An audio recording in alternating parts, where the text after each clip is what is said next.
हमारी भारत की जो सत्यम शिवम और सुंदरम संस्कृति है, अनादि काल से साथ संगत जी गुरु और शिष्य की परंपरा हमारी भारतीय संस्कृति में बड़े आदर और सत्कार के साथ मनाई जाती है। आज का जो गुरु पूर्णिमा का पावन पर्व भारत देश में ही नहीं, भारतीय संस्कृति को मानने वाले जो हमारे भाई बहन विदेशों में भी रह रहे हैं, वो भी आज अपने अपने जगह पर इस गुरु पूर्णिमा के पावन पर्व को बड़े हर्ष और उल्लास के साथ मना रहे हैं। आज ये गुरु पूर्णिमा का जो पावन पर्व है, पावन त्योहार है, ये सभी संत महापुरुष अपने अपने आश्रमों में मना रहे हैं। गुरु पूर्णिमा का जो पावन ये पर्व है, आज के दिन को वेद व्यास जी की पूजा का दिन भी माना जाता है, व्यास पूजा भी माना जाता है।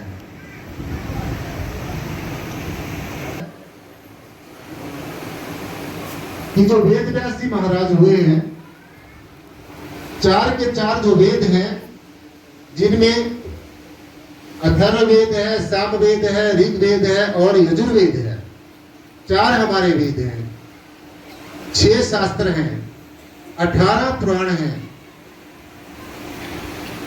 चारों वेदों की रचना करने वाले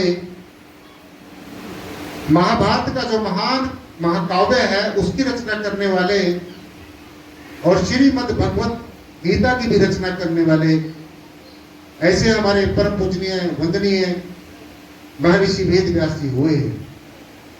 आज के दिन हम सब वेद व्यास जी महाराज को बार बार शत शत नमन करते हैं, बार बार वंदन और अभिनंदन करते हैं, जिन्होंने हमारे भारत देश को इतनी अच्छी अच्छी रचनाएं परमेश्वर के बारे में, परमात्मा के साथ मिलने की योग युक्ति के बारे में बड़े सुंदर सुंदर वाक्य और सुंदर सुंदर योग और युक्तियां बताई हैं। तो ऐसी महान आत्मा को, ऐसी दिव्य आत्मा को हम सब निराकरी जग, हम सब महर्षि व्यास जी को बार बार शत शत नमन करते हैं, वंदन करते हैं। साथ संगत जी, इसको आज जगह जगह पर बड़े हर्ष और उल्लास के साथ मनाया जा रहा है।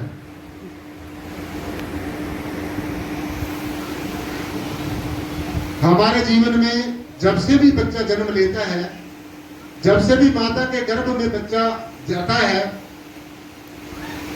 परवरिश होनी शुरू होती है, तो तभी से ही हमारे गुरु का जो रोल है हमारे जीवन में, भूमिका वो अदा करनी शुरू हो जाती है। तो जैसे हम लोग कहते हैं, ध्यान से सुनना है भैया आज के ज्ञान चर्चा को, आप लोग बहुत दिनों के बाद सत्संग में आते हैं। आज का अगर आपने ज्ञान का विचार है जो अपने तवज्जो से सुन लिया और उसको अपने जीवन में धारण कर लिया, तो मैं समझता हूं तुम्हारा लौकिक जीवन भी सफला हो जाएगा और अलौकिक जीवन भी सफला हो जाएगा। तो मैं आपको बता रहा था कि गुरु पूर्णिमा के आज पावन पर्व पर हमने सदगुरु भगवान की महिमा गानी है, सुननी है, और साकार सदगुरु का जिससे के माध्यम से हमें ये परमेश्वर का दर्शन दीदार हुआ है, साकार सदगुरु की आज पूजा होती है। क्योंकि जो समय का जो सदगुरु होता है वो जीता जागता परमात्मा माना जाता है। Our timely spiritual guide is a living spiritual master on the earth. अगर किसी ने जीते जागते परमात्मा को देखना है, खाते पीते परमात्मा को देखना है, चलते फिरते परमात्मा को देखना है, अपने साथ बातें करते हुए परमात्मा को देखना है, तो वो समय का ब्रह्मज्ञानी, तत्वदर्शी, आत्मदर्शी, ब्रह्मनिष्ठ, आत्मनिष्ठ, प्रज्ञारस्त जो सदगुरु होते हैं, जो समय का सदगुरु होता है, वो परमेश्वर का, परमात्मा का, परब्रह्म निराकार, सर्वाधार, विश्वाधार, परम तत्व का प्रतिनिधि होता है, रिप्रेजेंटेटिव होता है। तो इसीलिए हमारे जीवन के पूरे जीवन में हर एक क्षेत्र में हमें गुरु की जरूरत पड़ती है। चाहे हमारा कोई लौकिक जीवन का कोई भी क्षेत्र है, उसमें भी हमें गुरु की जरूरत पड़ती है। अगर हम एक साइकिल चलाना भी सीखे, एक मोटरसाइकिल चलाना भी सीखे, उसमें भी हमें गुरु की जरूरत पड़ती है। जब से भी माता के गर्भ में हम लोगों की शुरुआत हुई, हम लोगों की पैदाइश शुरू हुई, तब से ही हमारी आत्मा ने गुरु को मानना शुरू कर दिया। जैसे आज ऐसा कहा गया है हमारे वेदों, शास्त्रों, ग्रंथों, उपनिषदों, पुराणों, महापुराणों में। चाहते हो अगर किसी ने भगवान ब्रह्मा, श्री हरि भगवान, हरि श्री विष्णु सारी सृष्टि की परवरिश करते हैं, देख रेख करते हैं, और देवादिदेव भगवान शिव सारी सृष्टि का संहार करते हैं। ये त्रिदेव जो है, सृष्टि का पैदा होना, सृष्टि का रहना, कुछ दिन क्रीड़ा करनी, फिर इसमें बदलाव आ जाना, तो ये जो क्रम है नित्य प्रति चलता रहता है। तो अगर भगवान ब्रह्म जी को आपने देखना है, जो सारी सृष्टि की संरचना करता है, आपने मेरे ख्याल में देखा नहीं होगा भगवान ब्रह्मा को। तो अगर आपने देखना है, भगवान ब्रह्मा का जो रोल करती है, अदा करती है, हमारी माता श्री करती है। कौन करती है? हमारी माता श्री करती है, जिन्होंने हमें जन्म दिया है, जिन्होंने हमारी अनेकों दुख संकट सहन करके हमारी जो है देख रेख की है, देखभाल की है, पालन पोषण किया है। हम कहते हैं ना भगवान ब्रह्मा सृष्टि की संरचना करता है, तो हमारी संरचना किसने की? हमारी माता श्री ने की है। इसलिए आज के इस दिन हम अपने सब शब्द जितने भी, चाहे किसी के माता श्री शरीर में है चाहे नहीं है, उनको साक्षी मानकर, अपना मातेश्वरी को साक्षी मानकर आज के दिन सबसे पहले जो गुरु होता है हमारा जीवन में, वो हमारी माता होती है, जो हमें जन्म देती है। अगर हमारी माता हमें जन्म ना देती तो हमारा कोई अस्तित्व ना होता। इसलिए हम सब की माता श्री पूजनीय है, वंदनीय है। तो आज के दिन हमने सब ने अपने अपने माता श्री को वंदन करता है, सत सत प्रणाम करना है, और माता श्री के चरणों में जहां पर भी उनकी आत्मा जिस भी योनि में बैठी है, तो यही अरदास करके मातेश्वरी हम सब के ऊपर अपना देना भरा हाथ रखना। तो ये भगवान ब्रह्म जी की पूजा हुई। अब हम कहते हैं कि सारी सृष्टि, तो हमारी माता श्री ने हम सबको जन्म दे दिया, तो हमारी परवरिश किसने की? हमारे पिताजी ने हमारी परवरिश की, हमारे पिताश्री ने हमारी परवरिश की, हमें पढ़ाया लिखाया, कई बार डांट भी देते थे और कई बार प्यार भी, यानी कि पिताश्री के दुलार में, प्यार में कोई कसर नहीं जाती। हर एक माता पिता चाहता है कि हमारा बच्चा बड़ा होकर एक अच्छा राजनेता बने, एक अच्छा धर्मगुरु बने, एक अच्छा IAS IPS वकील डॉक्टर इंजीनियर कुछ ना कुछ अच्छा बने। सो हमारा पिताश्री जो है वो श्री हरि भगवान विष्णु की भूमिका अदा करता है।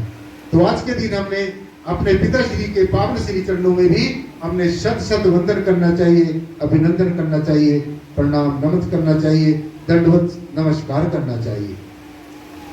अब तीसरी जो महान हस्ती है जिसको हम कहते हैं भगवान शिव। अब भगवान शिव का रोल कौन अदा करता है? हमारी परवरिश होगी, जन्म हो गया, परवरिश हो गई, फिर जब हम बड़े हो जाते हैं तो फिर हमारा शिक्षा का गुरु हमारे जीवन में आता है। शैक्षिक गुरु जो हमें शिक्षित करता है, अच्छी तालीम देता है। तो आज के दिन जिन गुरुओं ने हमें स्कूल में, कॉलेज में, यूनिवर्सिटी में जो शिक्षा दी है, अक्षर ज्ञान की शिक्षा दी है, और जिनके अक्षर ज्ञान के कारण, जिन शिक्षा के कारण आज हम सब लोग यहाँ पर बैठे हैं और ये ज्ञान चर्चा कर रहे हैं। तो आज के दिन हम जितने भी हमारे शैक्षिक गुरु हुए हैं, जिन्होंने हमें शिक्षा दी है, उनके भी पावन श्री सत सत प्रणाम करना है।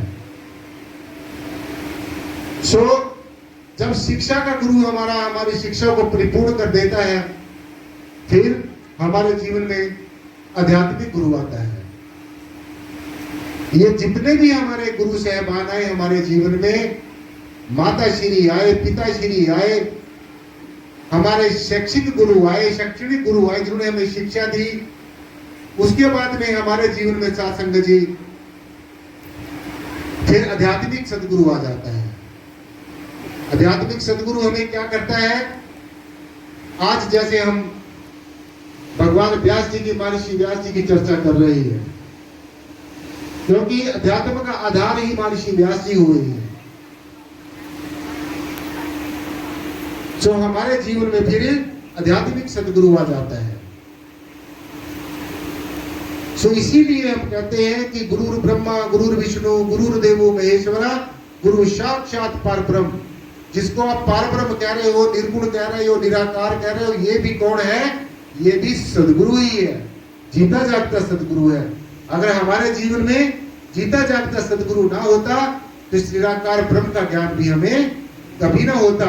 ये जो निराकार जिसको हम लोग कहते था, इसने निराकार परमात्मा ने कभी नहीं कहा हमें आके भी आओ तुम मुझे देख लो मैं परमात्मा हूं। इसने हमारी आंखों के आगे तरह तरह का पर्दा डालकर रखा। तो प्रारब्ध कर्म, संचित कर्म और वर्तमान के कर्मों का जखीरा है, इसको भुगतान करने के लिए जब जीव अज्ञानतावश अनेकों कर्म कर लेता है, कोई झूठ बोल के करता है, कोई किसी को तकलीफ करके देता है, किसी को दुख करके, किसी के साथ दगाबाजी करता है। और आजकल तो ऐसा समय आ गया है, आप लोग कहते हैं कलयुग का समय है। ये कलयुग का समय हम आप लोगों के लिए कोई कलयुग का समय नहीं है। जो गुरु शिष्य की परंपरा को मानते हैं, ये तो आप लोगों की बहानेबाजी है। आज कलयुग का समय है जी, आज भगवान को याद नहीं किया जाता जी। क्यों नहीं किया जाता? आज के युग में तो ज्यादा किया जाता है। सो इसलिए जितने भी हमारे जीवन में सदगुरु सहभाग आते हैं, जिनकी कृपा से हमारा जीवन तृप्त होता है, उज्जवल होता है, हमारे जीवन का बाहर का भी रूपांतरण होता है और अंदर का भी रूपांतरण होता है। सदगुरुओं की, सभी सदगुरुओं की मिलाकर जब कृपा हमारे ऊपर होती है, दया भरा हाथ ऊपर होता है, तो हमारे जीवन की दशा भी बदलती है और दिशा भी बदलती है।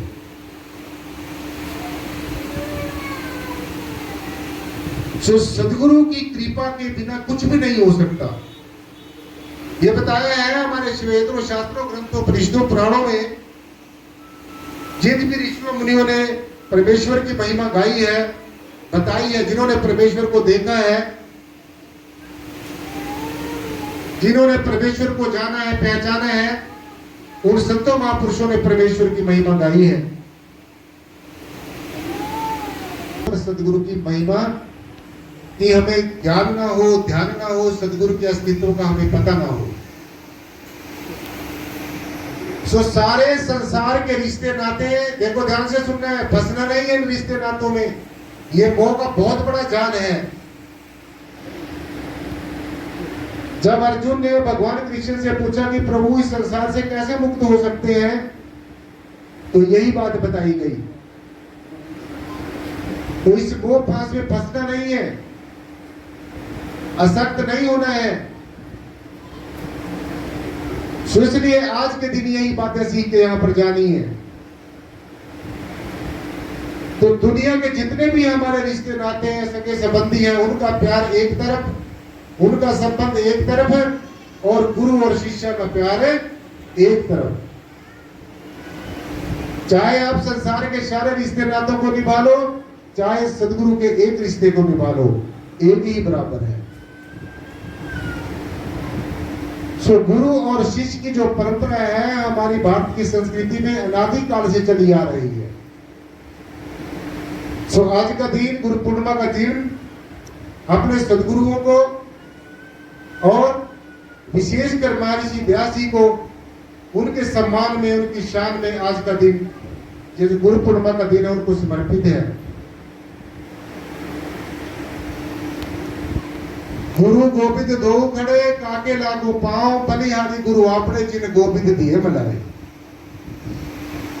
देखो, जिसने भी ये बात कही होगी उसके सामने गुरु भी खड़ा होगा और गोविंद भी खड़ा होगा। अब जैसे हमारे सामने हमारा सदगुरु भी बैठा है और ये निराकार ब्रह्म भी है, गोविंद भी है।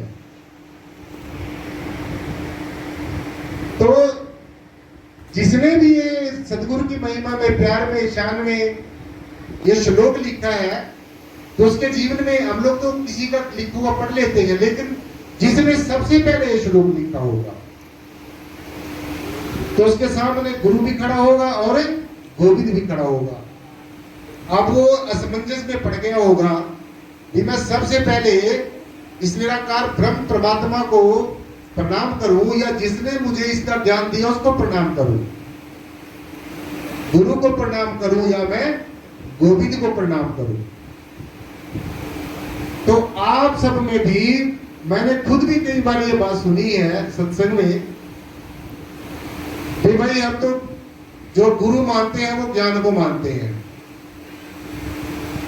हम गुरु किसी शरीर को नहीं मानते। बहुत लोग ऐसे भुलेखे में रहते हैं कि सदगुरु से ज्ञान मिल गया तो बस अब तो गुरु ज्ञान को ही। लोगों को आज संदेश देना चाहता हूँ गुरु पूर्णिमा के पावन पर्व पर।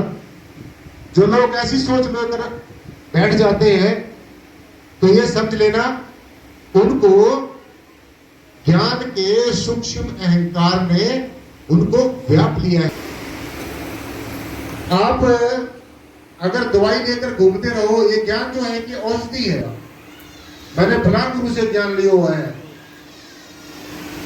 मैंने इतने गुरुओं के समय में इतनी सेवा की है, ये जो अहंकार है सूक्ष्म अहंकार है। सोचो ये ज्ञान है, जब तक इसके साथ साथ में सदगुरु का दया भरा हाथ नहीं होगा, रहमत नहीं होगी, तो ये ज्ञान अहंकार का कारण बन जाता है। क्या बन जाता है? अहंकार का कारण बन जाता है। और जब ज्ञान का अहंकार हो जाता है तो ये ज्ञान जहर बन जाता है। क्या बन जाता है? जहर बन जाता है। तो इंसान इस ज्ञान रूपी अहंकार को, जहर को पीता रहता है, ऐंठ के घूमता रहता है, तो उसके लिए ये जहर का काम करता है। ये ज्ञान का जब अहंकार हो जाता है और जब ज्ञान का रंग हमारे अंतःकरण में पूर्णतः मुकम्मल तौर से चढ़ जाता है तो फिर ये ज्ञान क्या बन जाता है? अमृत बन जाता है। क्या बन जाता है? अमृत बन जाता है। सो इसलिए जिन संतों महापुरुषों ने ज्ञान लिया और खासकर निराकारी जागृति मिशन से लिया हुआ है। वैसे तो किसी भी गुरु के पास से ज्ञान लिया हुआ है, नाम लिया हुआ है, क्योंकि और सब जो गुरु है वो इंसान को नाम देते हैं। हमारे निराकारी जागृति मिशन में कोई नाम नहीं दिया जाता। यह भी निराकारी जागृति मिशन की एक विशेषता है, यहां पर कोई नाम नहीं दिया जाता। क्यों? क्योंकि परमेश्वर का कोई भी नाम नहीं है, परमात्मा अनामी है। तो जब परमात्मा अनामी है तो फिर हम आपको किसका नाम दें? अब जिन्होंने नाम का मार्ग आपको बताया होगा वो अलग बात है, वो नाम का मार्ग है। ये ज्ञान योग है जो आपको बताया जाता है। इसमें आपने परमेश्वर का कोई नाम सिमरण नहीं करना। तो क्या करना है? पहले परमात्मा को खुली आंखों से पहचान करनी है। परमात्मा होता भी या नहीं भी होता है, आपके पास क्या प्रमाण है परमात्मा होता है? किसी ने कह दिया कि भगवान होता है, आपने किसी के कहे से मान लिया तो उससे बात बनने वाली नहीं है। पहले आप परमात्मा को, इस परब्रह्म निराकार सर्वाधार विश्वाधार परम तत्व को पहले खुली आंखों से देखो। हमारे मिशन में जिसका ये बैनर पीछे पड़ रहे हो सासंग जी, निराकारी जागृति मिशन में सबसे विशेष बात यही है। यहाँ पर पहले परमात्मा को खुली आंखों से दिखाया जाता है, समझाया जाता है, बताया जाता है, पहचान कराई जाती है, फिर अंतर्मुखी होने की एक सहज और सटीक और सरल एक विधि बताई जाती है कि कैसे हमने अपने अंतर्मुखी होना है। तो ये निराकारी जागृति मिशन की एक विशेषता है। सो इसलिए ज्ञान का जो मतलब है वो कोई दो शब्दों के अंदर ज्ञान, चारों के चार जो वे हमारे वेद हैं, जो वेद है हमारे, वेद शब्द का शाब्दिक जो अर्थ होता है वो ज्ञान होता है। क्या होता है? ज्ञान। वेद शब्द का अर्थ दूसरे शब्दों में शाब्दिक अर्थ वेद का मतलब ज्ञान होता है। जो हमारे जितने भी धर्म शास्त्र है, किसी भी धर्म के धर्म शास्त्र है, जितने भी हमारे धर्म गुरु हैं, चाहे पहले हुए हैं, चाहे अब हैं, चाहे आगे होते रहेंगे, चाहे वो किसी भी मजहब में पैदा हुए, किसी भी जाति में पैदा हुए हैं, किसी भी संप्रदाय को मानने वाले हैं, हम सब लोगों की वेशभूषाएं अलग अलग हो सकती हैं, हम सब के नाम अलग अलग हो सकते हैं, हम सब की पहचान अलग अलग हो सकती है, हम सबके नाम और प्रतीक चिन्ह अलग अलग हो सकते हैं,